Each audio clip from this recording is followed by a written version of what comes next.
একটি হাদিসে বর্ণিত আছে, আমল 6 প্রকার ও আমল ওয়ালা মানুষ 4 প্রকার। 6 প্রকার আমলের মধ্যে 2 প্রকার আমল হইল এইরূপ, যাহা 2টা পরিমাণকে ওয়াজিব করিয়া লয়। 2 প্রকার আমল সমান সমান।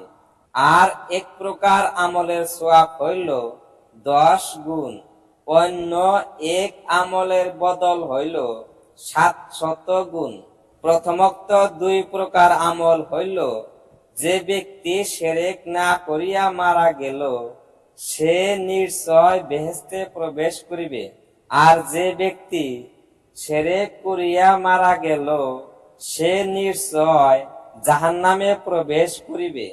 সমান 2 কাজ হইল, যে সৎ কাজের নিয়ত করিয়াছে কিন্তু আমল করিতে পারে নাই সে 1 গুণ সওয়াব লাভ করিবে, আর যে একটি গুনাহ করিবে সে 1 গুণ শাস্তি ভোগ করিবে।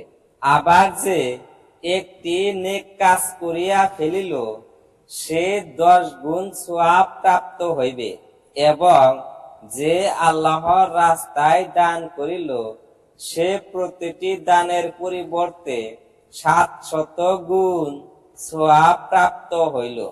4 প্রকার মানুষ এই যে, প্রথম যাহারা দুনিয়াতেও সুখী আখিরাতেও সুখী, দ্বিতীয় যাহারা দুনিয়াতে সুখী আখিরাতে দুঃখী, তৃতীয় যাহারা দুনিয়াতে দুঃখী আখিরাতে সুখী, চতুর্থ যাহারা দুনিয়াতেও দুঃখী ও আখিরাতেও দুঃখী। ইহারা আপন কর্মদোষে উভয় কুল হারাইল।